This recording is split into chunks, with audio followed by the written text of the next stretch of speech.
Well, hi everybody, it's Lisa Tamati here at Pushing the Limits and welcome to the show. If you're a new listener, it's fantastic to have you, and if you're a returning listener, thanks so much for your loyalty. I really do appreciate it.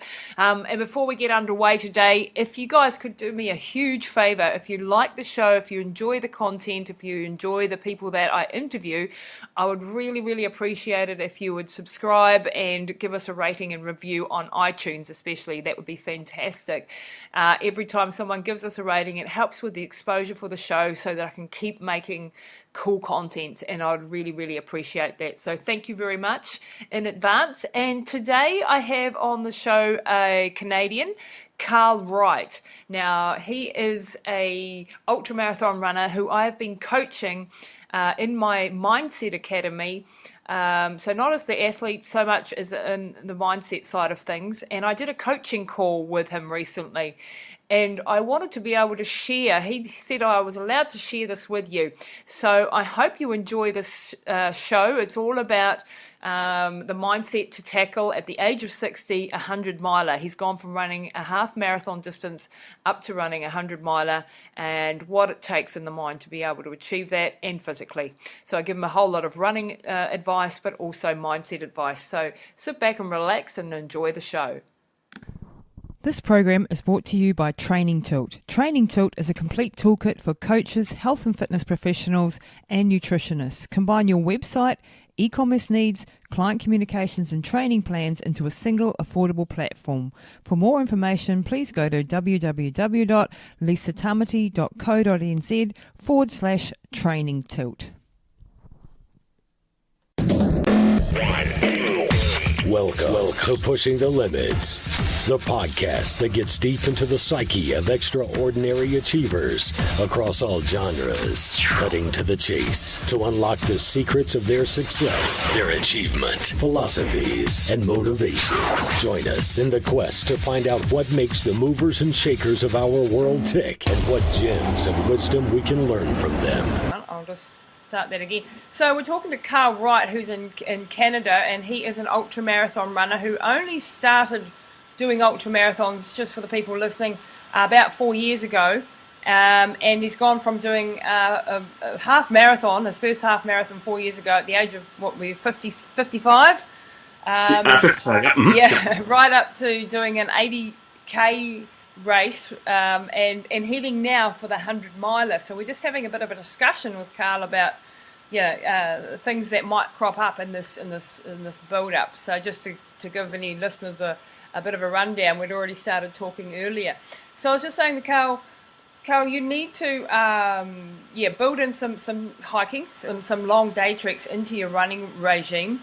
But it's also really important to have a strength and conditioning program and a mobility program. So what we do, like at Running Hot Coaching, is that when we do our training plans, we don't just send out your running training, but also your mobility work and your strength work.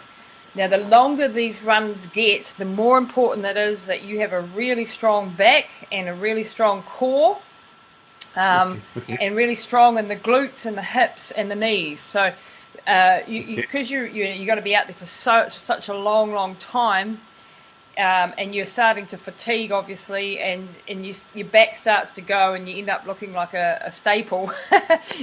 And when that happens, if you don't have a strong core, and this is typically how I used to look in a lot of the races before I did strength training and really found the benefit of it, and I would have lots and lots of problems with my back. I had a back injury, so I've got 4 discs that are compressed. So this was even more important in my case. But if you've got any back issues or whatever, they tend to come out in these massively long races when your core starts to go and you start to be more bent over. So it's really crucial that you start to work on your core muscles and on your lower back and on your glutes and getting your glutes to fire. And I can help you with some strength workouts if you like. But build that into your routine for the week. So you only need to be doing your strength workouts maybe 2 times a week, maybe 3 if you really want to go hard. And it doesn't have to be in a gym setting if you don't like gyms. It can be just with your own body weight exercises. There are some benefits to doing some heavy lifting as well if you are in the gym setting, but even doing things like plyometric training, that sort of thing, lots of jumping exercises, and to build the strength in the legs and the glutes. So that's a really important part, and a part of that equation is also mobility work. So mobility work, I mean doing stretching. So under that would come your yoga type exercises, your Pilates type exercises, and you don't need to go to a class, but you can just do some exercises at home. While you're watching TV at night or something, you can roll around on the floor doing some mobility work. That also includes your foam rolling, the massage balls, getting into the really tight muscles. Because as you start to lift your training volume up, your muscles are going to get shorter, more tired, and you need to counteract that with good mobility workouts. And we try to get our athletes to do daily mobility workouts, just 5 to 10 minutes, maybe in the warm down phase or in the evening when you're just mucking around, and just release all those muscles in the legs and the lower back and all that sort of jazz. So transitioning from an 80k to a 100 miler, you're going to have you need to increase your strength, because the other thing that goes when your core goes and you get fatigued and you're bent over and you're carrying a backpack, your breathing goes, your digestion goes, and then all sorts of knock-on effects can happen. The other thing moving up to the 100 milers is the fact that you're going to be going through the night, very likely, if not 2 nights even sometimes, or 1.5 nights or something like that, depending on the race and where you're doing it.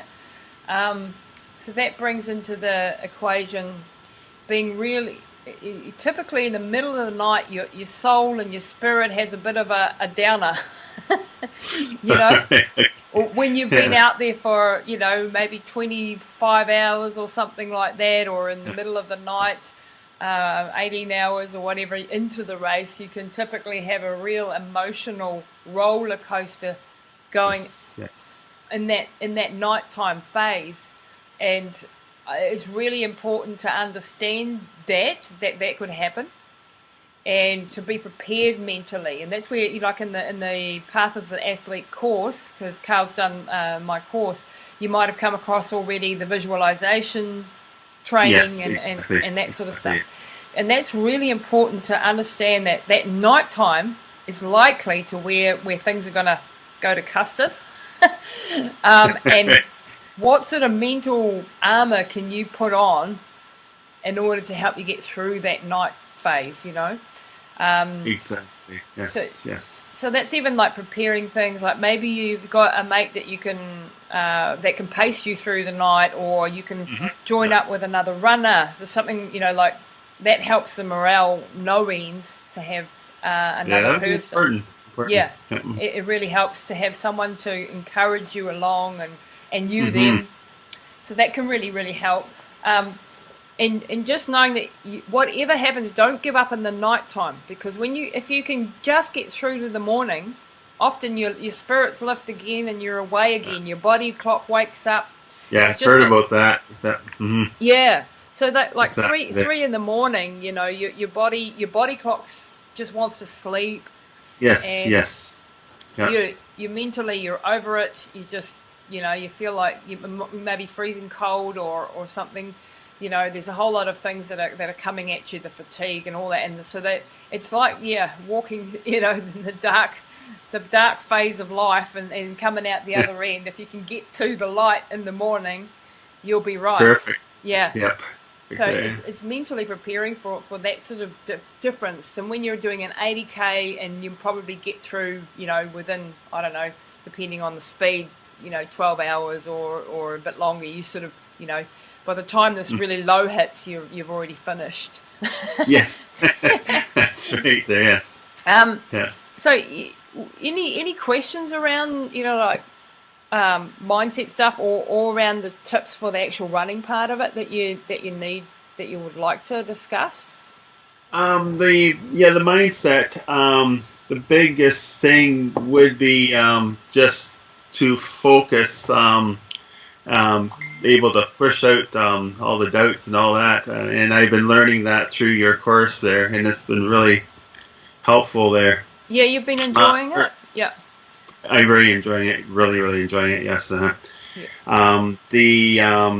The pacing part during the night, I totally agree with that. As far as the, I think I have someone that may be running with me in that, but Fantastic. The training part, I think it's important what you've shared about the backpacking and the packing and the core. Stuff that I'm going to integrate into my training for sure there, yeah. Mm-hmm. Oh, awesome. I really hope that, because we sometimes forget that there will be, generally there's a lot of walking in a 100-miler. There is unless you're an elite guy, even they have to walk some of it. There's hardly anybody, unless you're Killian Jornet or Scott Jurek perhaps, who can run a whole 100-miler, especially if it's in steep trails. So make sure you train on the terrain type that you're going to be actually faced with. Yes, exactly. And that's important. Yeah, and also train with your gear that you're going to be using. Yes. Never have anything new. You shouldn't have any new gear. I've learned that, yes. Yeah, no new gear. You probably know all this already. And in regards, how do you do with your digestion? Do you have any issues when you're... Yes, big time. I don't. Gels do not agree with me there. No. So things. No, they don't agree with me. So I use sandwiches, whatever's offered like that. There, they seem to sit well with me there, and the ultras I've done there. What I would suggest, because it becomes even more important once again in the 100-miler, is absolutely stay away from anything artificial like the gels. I'm totally against gels in general. You can get away with them if you're doing a half marathon, but anything beyond that, really, they're a recipe for disaster. I mean, they nearly cost me my second Death Valley attempt when I took gels. I got talked into it by someone who was saying these ones are different and these ones will be fine and so on, and I took them and even for a half marathon I stay away from them. So your body probably in regards to electrolytes then, do you take tablets or do you take take tablets? I take the noon tablets. Okay, great. They're what agree with me there the most there. And not much sugar in them, and you just take the tablets.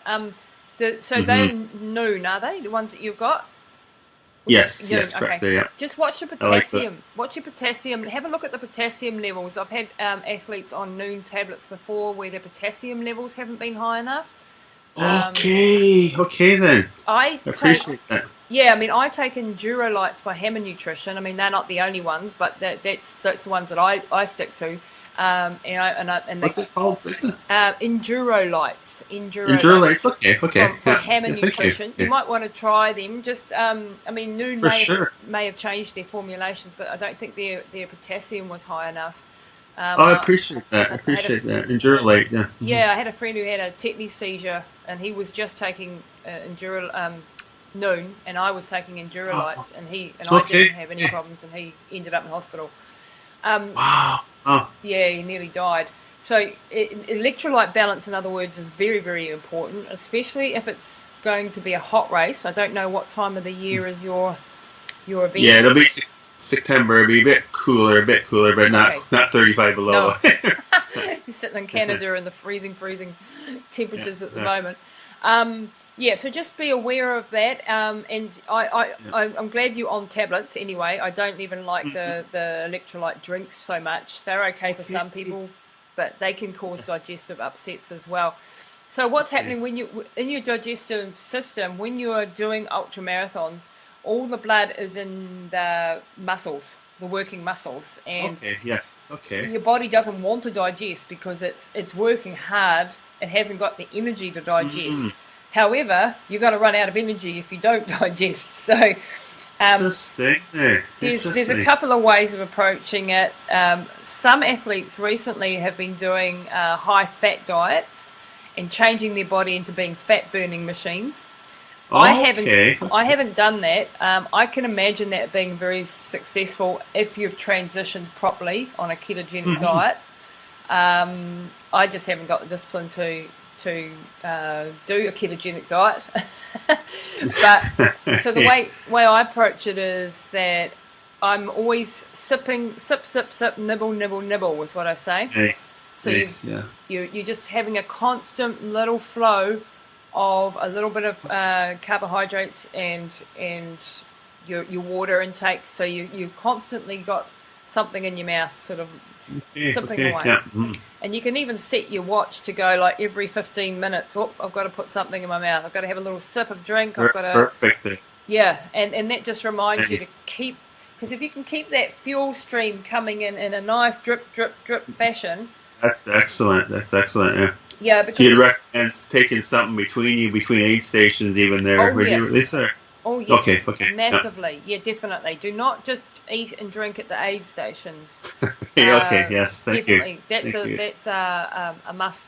So because if you just dump a whole lot of stuff at every 20 k's or every 15 kilometers or whatever miles in your place, then you overload the stomach all at once, and then often you can end up vomiting and not digesting. Yes, that's happened even in a 50k or 80k. Yeah, so that's interesting. It's good to know that. Yeah. Yeah. So just have little in your pockets. Make sure it's accessible in your front pockets, wherever you've got that you've got a variety of foods available to you, because your taste buds change as well, and you like yes, totally, exactly.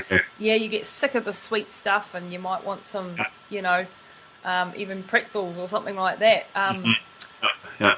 If you have the chance to have drop bags and so on, and you can have things like potatoes or pumpkin soup or good quality carbohydrates, then that would be absolutely ideal. That's like, potatoes are a perfect food for. Yeah, they've been offered at one of the North Face race actually. They had the potatoes and salt there. Yeah, that's a perfect food to have as an ultramarathoner, right? It's nourishing. It feels good to eat because it's savoury, and it's easy to eat on the run. A potato in a tin foil or something.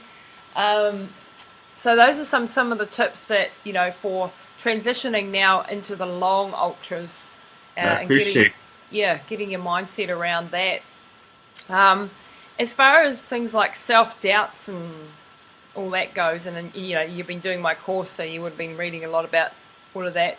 But I go back over it and again. Yeah. That's the thing. You do need to go over and over and over and remind. Exactly. And I do. I need to go and read my own stuff. I do. I need it too. Yeah. Yeah. That's why I don't get it. I don't get around to it every week and a half. I like to review it again. So. That's perfect, because you really start to integrate the learnings. When you just read something once or watch something once, it's good, but it doesn't really become part. It just bounces off. Yes, bounces off, in a way you forget again, and it's understanding that when you take on a massive challenge like this, you are going to have fear. You're going to have self-doubts. You're going to have that little voice going, what the hell are you doing? You're very likely to have people in your friends and family going, because they're scared for you. Yes. And they don't understand why on earth you would do this. So I think it's knowing that those things come, and to just, ignore them as best as you can. And don't let other people's, oftentimes negativity towards your goals affect you. Just use it as motivation to show and be a role model for others then when you have done it.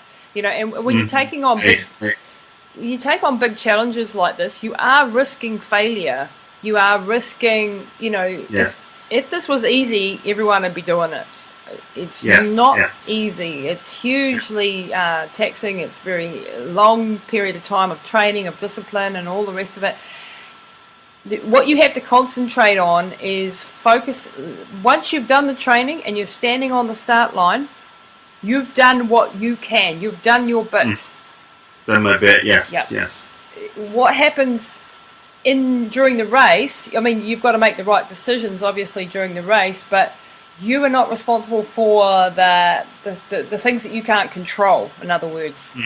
Yeah. And sometimes things come outside of your control or outside of what you can foresee, and things can go wrong.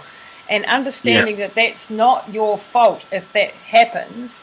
Okay, that's good. Yeah. I've got a friend at the moment who's just come back from a mountaineering expedition, and she was this far away from the top of reaching one of the big mountains in the world, and she just could not get there, and just minutes away. Conditions, conditions. And it's happened for the second time in a row in 2 years, and devastating, But she's having a struggle with that failure. It would be there. Yeah. It's huge. A huge thing is that you cannot control all the elements. You can't control exactly, Lisa. Yeah. Yeah, you can control, and even your training you can't control to 100%. I mean, you can do the best that you can, and oftentimes I've stood at the start line of a race not quite prepared. I haven't quite got the training that I wanted to give in. Life's got in the way. I haven't been disciplined enough or whatever. You can't beat yourself up forever because of it, Yes. And just knowing that in this ultramarathon career of yours, there are going to be blips where things go to custard. And just going, like I say to a lot of my athletes, you're not a real ultramarathon runner unless you've DNF'd a few times, DNF being not finished.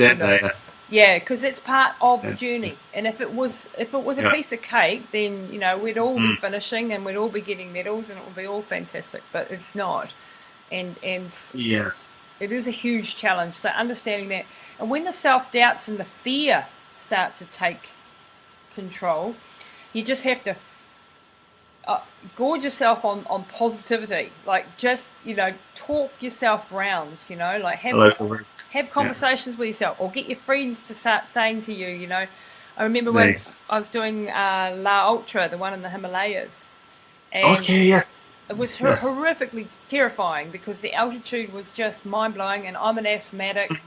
I had a brain concussion before I went there. I had a ripped ankles, ligaments on my ankles, and the build-up had been dreadful. And I got over there, and these doctors were all talking about altitude sickness and how you could die with pulmonary edema and cerebral edema, and there was all the scaremongering, in the build-up. And then every day we would go up to the passes to train, and you would feel like, you could hardly walk. I'm sure. 5,500 meters, you can hardly, stay upright. And being absolutely terrified and going, oh my gosh, what have I got myself into? This is 222 k's at altitude. How am I going to do this? Wow. And nobody, like one man had done it, no woman had done it, so it was only the second year that held this race. And the Indian army, the military guys were saying this is suicide, people are going to die, and all these just scared talk. And I remember getting to a point where I just said to my crew, I'm either going to pull out because I'm terrified, or I'm going to go for it. And I'd put in so much effort into getting there, and so much money and sponsors and film crew and all the rest of it, and I had my whole team over there, and I thought I can't pull out, and so I said, well, if I'm not pulling out, then I've got to stop this fear somehow. I've got to stop this terror of feeling frightened all the time, because I wasn't sleeping then, I was feeling sick, all the things that come with the stress of fear and so on. And I'd had this dreadful build-up as well. So I said to my crew, just a couple of days before the run, protects me from everybody. I don't want to talk to doctors. I don't want to talk to other runners. I don't want to be anywhere near anybody. I want you guys to just protect me, put me in a bubble, tell me I'm great, tell me I'm going to do this fantastically, and fill me with positivity. That positivity, wow. Yep. And they did. And every time a thought popped into my head, a fearful thought, I just screamed at it. I literally, in my own head, I screamed it down and just told it to literally bugger off. I've got to get my mind under control. And then on the day of the race, and I'm putting on my running gear, and there's this underlying fear, of course, but you're sitting on it. You're really sitting on your emotions. And you're putting on your running gear and your start number and so on. And I'm visualizing putting on my armor. I'm becoming, in my head, this is a visualization, I'm becoming Wonder Woman, Okay, yeah. In my head, that's what I'm doing. I'm going into battle, so I'm no longer Lisa who's, my normal everyday Lisa. I'm Wonder Woman on this day.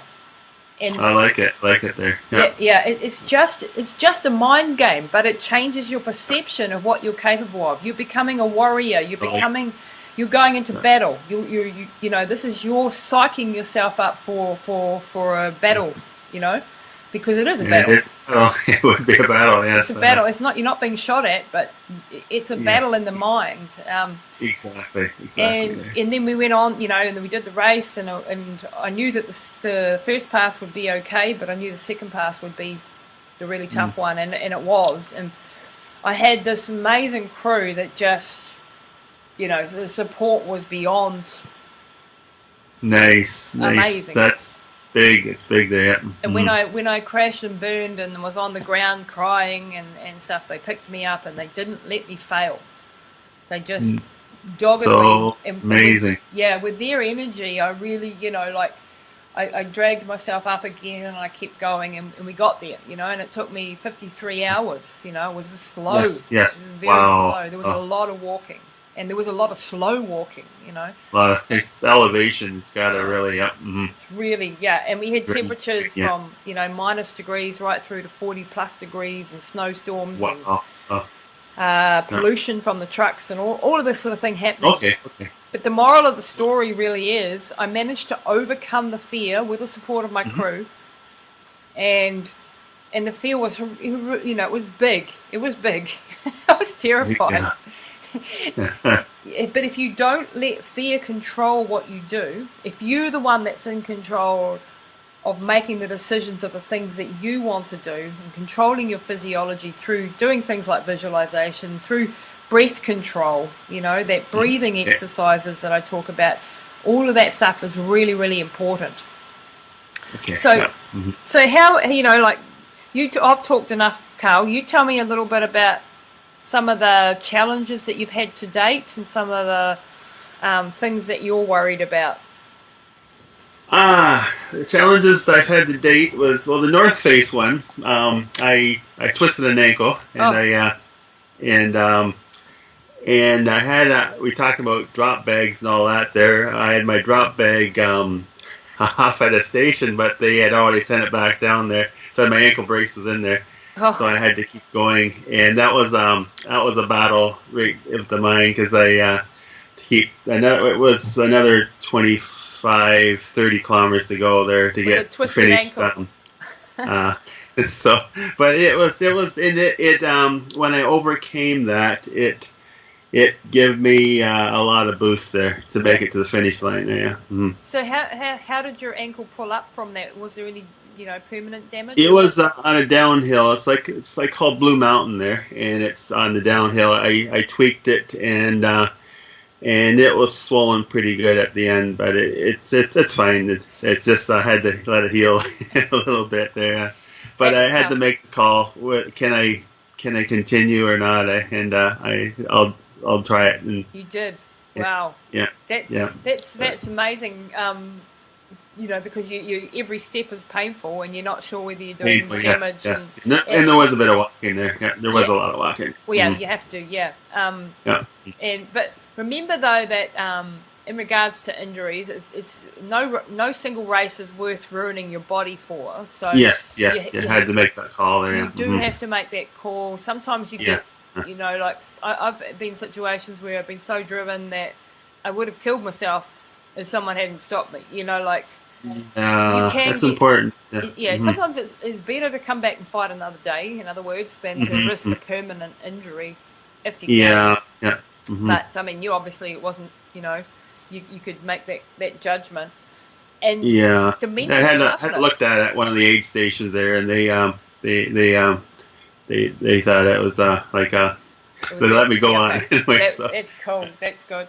So and how did you mentally get over that though? It's really hard to when you're in pain. There's other runners that I paced with a couple other runners who were I ended up near the end of the race, so we're sort of the happy crowd at the end there, sort of thing there to get through it there. And, no, that's absolutely brilliant. So that's the runners. Yeah. Any other sort of things that that you've been dealing with? I love your blogs. Carl has this wonderful blog for anyone listening. theoldfellowgoesrunning.com, is it? Is that how? Yep, that's the one there. So, it's fun. I love writing there. Yeah, you're very good. You're very good. Thank you. Yeah, so it's a brilliant blog. It's I love to write it because I love inspiring others. It's fun to see new runners take up the sport. I love to encourage them, and because I've been encouraged so many times by other runners. They've helped me through some hurdles, and it's just like a pay forward thing there. Yeah. Pay forward, I love that, and that's one of the wonderful things I think about, especially ultramarathon running. Yes. The people sometimes you get people who give up their whole race to help someone else. Totally, yeah. Exactly. And that's just the beautiful thing. It's the camaraderie that I think is even more important than the sporting ambitions. And in the journey that you go through, how have you changed in the last 4 years as a person from your running? It has hugely changed me, Lisa. I deal with a lot of depression, and it has helped me immensely just to have that positivity. Actually, I got into running back 5 years ago. But we were a running club at work. But my dad died at 47 of a heart attack,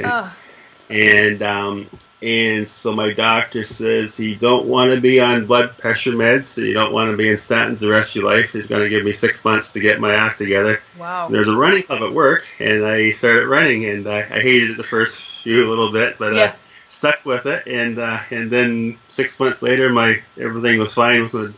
So my doctor was pleased, and I was over the moon, and so you've managed to stay off the statins and stay off the blood pressure. Yes. And no medications at all there, and no medications for depression, and it's been amazing. It's a medicine. Running is a. It is. It's a therapy for the body and the mind and the spirit. I think. Exactly. Yeah. And a lot of ultramarathon runners have actually had depression or some issues like that, and I think it's the greatest thing that we can do is to connect with our bodies in nature. I think it's tremendous, yeah. And to set ourselves difficult challenges, because it occupies your mind. It makes you proud of who you are and what you've achieved, and when you've overcome difficulties, and you feel supported. I mean, half the time you're terrified and half the time you're exhausted, but in between those two. is a quiet state of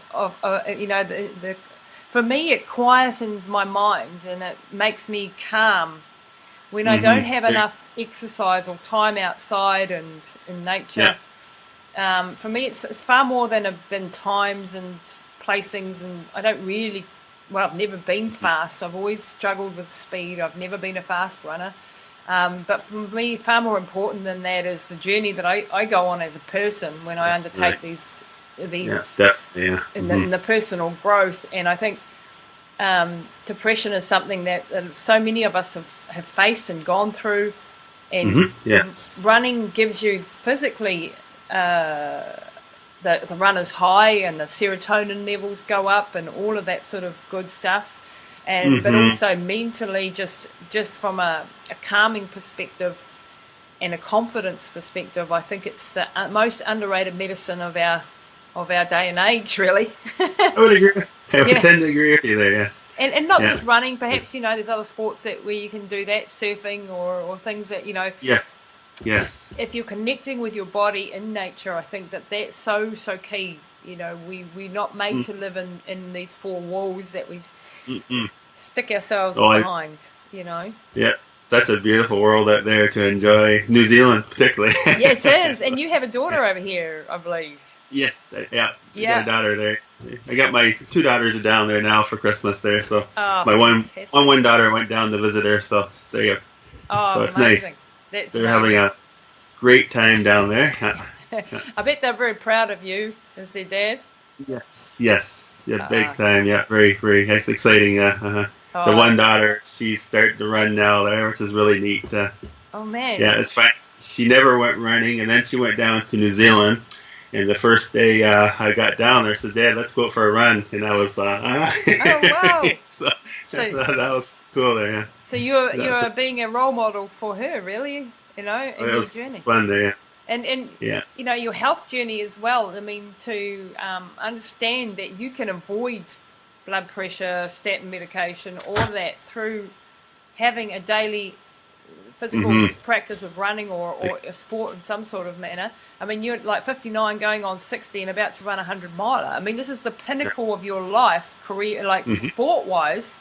It is, Lisa. And it lies ahead of you at the age of nearly 60. That is so inspiring. That is just, that is mind-blowing, because most people get to 40 and think life's over. Like my best is behind me. That's a lot of the mindset there. Yeah, and 10 years ago I was thinking that too there, and all of a sudden it's like a new chapter all over again there. Yeah, and it doesn't have to end. Like I have got friends in their late 60s and 70s who're still doing Death Valleys and I read that. Ultra. I had on the podcast. Dr. Bill Andrews last week, he's coming up in the next episode actually on the, and he's 66 years old, and he's done so many 100-milers, like he had the record for the most 100-milers in 1 year, and he only started in his late 40s. That's incredible. Yeah, wow. And he's one of the world's anti-aging scientists, world's leading anti-aging scientist as well, so a very high overachiever. That's cool. And his wife, Molly, who I'm very, very close friends with, she's in her 60s now, and she just knocks off 100-milers, for breakfast. Wow. She started at 48. That's a book that you perhaps might like to read. I mean, it's for Molly Sheridan, Running Past Midnight. I got a piece of paper here. So Molly... Running Past Midnight, and... It's Molly's story, how she started at the age of 48 to train for her first marathon, and how she got a stress fracture early on in the piece because she went out too hard. And she went to the doctor, and he said to her, "How old are you?" And she said, "Well, 48. Yes. What's that got to do with anything?" And he said, "You're too old to go running. Go home and do some knitting." And give this stupid idea that you could run a marathon at 48 up. And she was so angry, she thought, well, I'm going to show you. And so it's 12 years later or 13 years later, now she's run the world's toughest events all around the world, and she owns a running company, and she's changed so many people's lives. And, it's a big finger really to that doctor. Exactly. That's so cool. Yeah, so don't ever let anybody tell you you're too old. Or anything like that, It's all,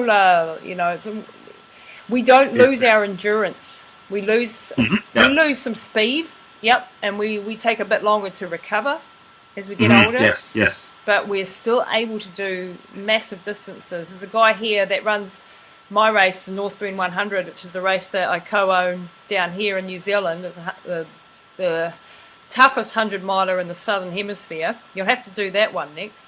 I would love to do that. I've read about it, and I read seen your video there. Yeah. Posted there. And there's a guy that comes there every year, and he's, he was 68, I think, last year, and he knocks these 100-milers off every, and this is a tough 100-miler. So amazing there. So there is no, you're too old for this. What you do have to be is healthy, and you have to want it, and you have to be motivated. Yes.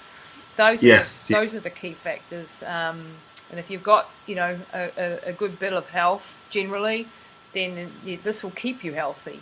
It will keep me healthy, yeah. Mm-hmm. A last bit of advice before I go. Dr. Bill Andrews actually said to me, who's the anti-aging scientist and ultramarathon runner, he studied endurance athletes, and he said that their telomeres is what he's an expert in, which is the length. These are the caps on the ends of your chromosomes. They're called telomeres. And when these shorten, this is why we age. So his whole career has been about lengthening the telomeres. And he said that endurance athletes have longer telomeres. We live longer, and that's proven. Really? Yep. That's right from the scientists. That's amazing there. Right from the Nobel Peace Prize winning scientist. Incredible, Lisa. So keep running. Keep running. That's right there. That's great advice there. Great advice from. I really look up to you a lot there. Oh no, look, I'm nothing special. I put one foot in front of the other, and right now I'm having a year off ultramarathon running, and I'm not even doing any challenges myself because I've got. And that's fine too, understanding that you don't have to keep doing anything all the time. I've done 25 years of it. 25 years, yes. Yeah, I've got other priorities. My mum, who has been sick, and and business has to take priority right now. But that's not to say that I won't get back into it. I'll get back into it if I want to, or I'll take up something else stupid. But the thing is, your own health is good, Lisa, because I know way back you weren't too well there for a bit there. Yeah. No, I've had a whole year of massive health problems, but we've managed to get on top of the tumours and stuff. So good. A huge journey in itself, and that's really hard for an athlete, and you're unable to do what you used to be able to do, etc. But that's part of the journey too. But I know how to get back there if I want to. I know how to keep fit. More importantly, I know how to keep my body fit and healthy and give it what it needs at the moment. So for me, my training looks like it's a high intensity CrossFit workouts, gym workouts. I've seen your workouts. That's intense there. They're intense, but they're short. Very intense there. And it's good good to have these change ups. It's to keep yourself fresh and motivated and going in a new direction. It doesn't have to be the same old, but whatever you do, you have to love it. That's good. Yeah, exactly, Lisa. Yeah. Yeah. So I better wind up, Carl, and get off to see Mum and put her through her training for the day. But I just wanted to say, it's been wonderful getting to know you a little bit, and I'm so thankful for you doing my course. And I really appreciate any feedback that you can give me on the course so that I can, improve it or recommending it to others.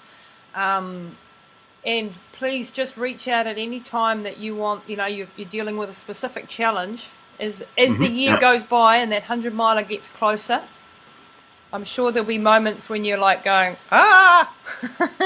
yes, that's right there, yes. So, make sure. I really appreciate your time. It's been an absolute pleasure. What a way to start the New Year's off there. Oh, you're such a thank you so much, sweet Lisa. person. Yeah. Hey, look, Kyle, we'll catch up again soon, and please reach out anytime you need to have a chat. Appreciate that very much, Lee. Yeah. Have a great rest of the day there, Lisa. Yeah. Okay, thanks, Carl. Bye. Yep. Bye. Hey.